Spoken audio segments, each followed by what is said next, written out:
If you watch with much more awareness, you may notice a certain energy rhythm which will not have anything to do with any of these things, but it causes everything else. If you look deep enough, there is no rhythm.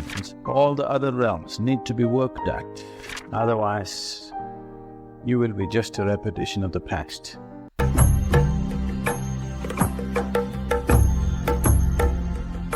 When it comes to the innermost core, it is all one.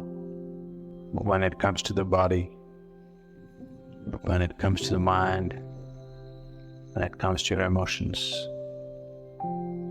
and the world around you, and your activity, the whole significance of life, the beauty of life, and the efficacy of life is in just finding the right rhythm. What is your rhythm? If you listen to the outermost surface of who you are, there will be one kind of rhythm. If you delve a little deeper, there will be another kind of rhythm. That is a very surface rhythm which will find expression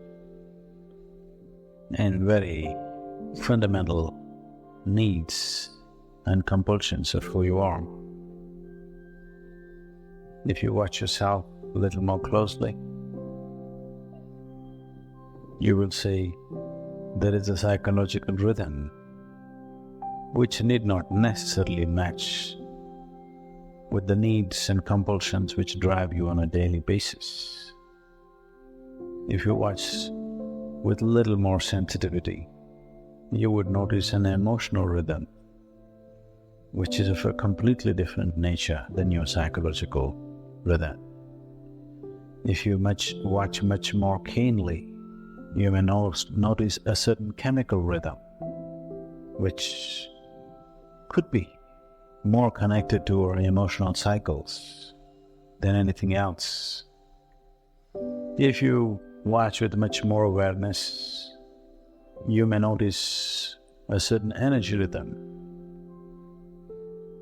which will not have anything to do with any of these things, but it causes everything else.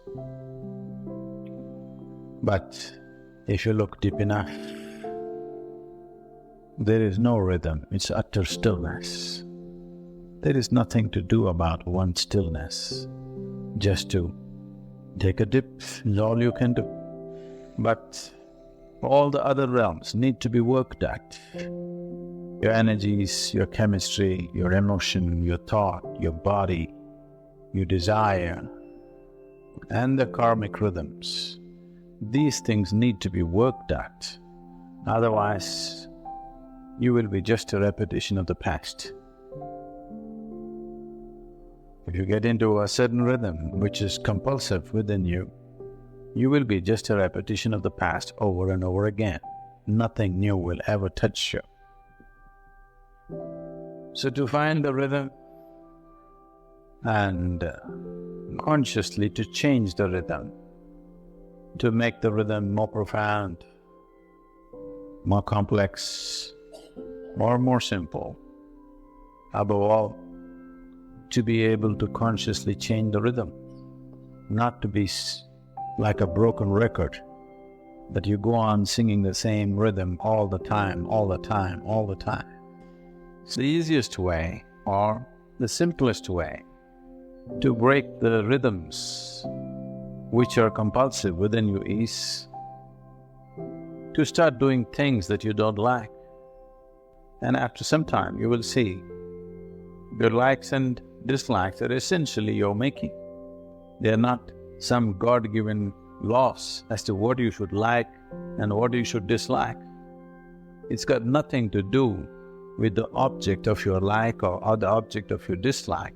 It is just your compulsiveness which draws you to certain things and repels you from certain other things.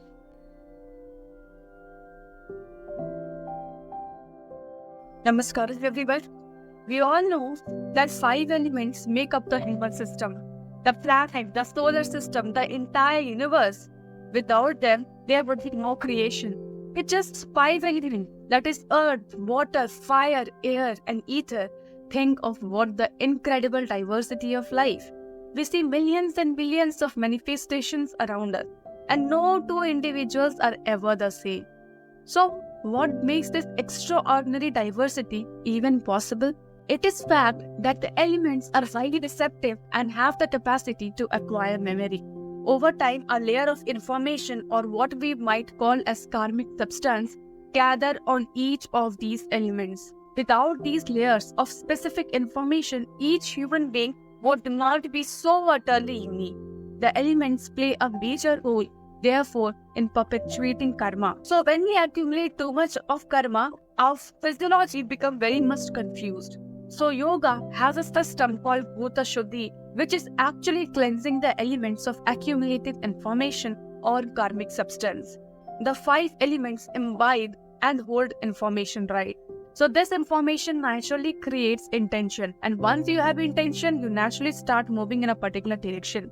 By cleansing the elements of this layer of information, Bhuta Shuddhi is capable of transforming a human being in miraculous ways. Every yogic practice, whether it is posture, that is asana, or hatha yoga practice, or a breathing practice, that is pranayam, or kriya, that is internal action, it is actually a way of cleansing the elements within us. But there is also a direct Bhuta Shuddhi process that is hugely powerful way to clean up. We always go for different types of cleanups and facial for our face and our body, but we do not look about the subtler aspects of us, that is the 5 elements. And this is what Bhuta Shuddhi is. It is the cleansing process of the 5 elements.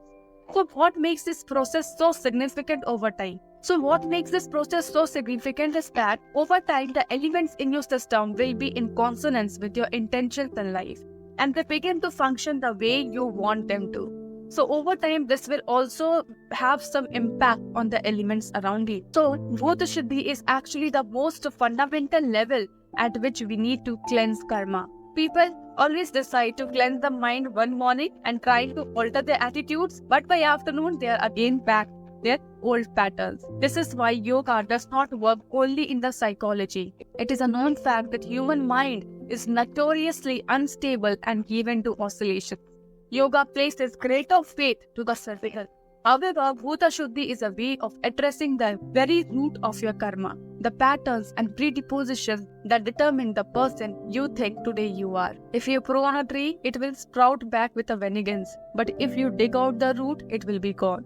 So Bhuta Shuddhi is about radical transformation, not superficial change. It is about voluntarily relinquishing your compulsive hold on everything that you have created, good, bad, ugly, so that the very source of creation can shine within you. So if you wish to do the Bhuta Shuddhi practice, I'll give the link in the description. Just go to the site, see what are the requirements, and just register for your nearby locations where the Bhuta Shuddhi is happening. So for today, winding up, hope you loved the video and found it meaningful. And if yes, do not forget to give it a like, share and subscribe. These are small gestures that really means a world for us. Up to next, stay safe, healthy, happy, and namaskaram.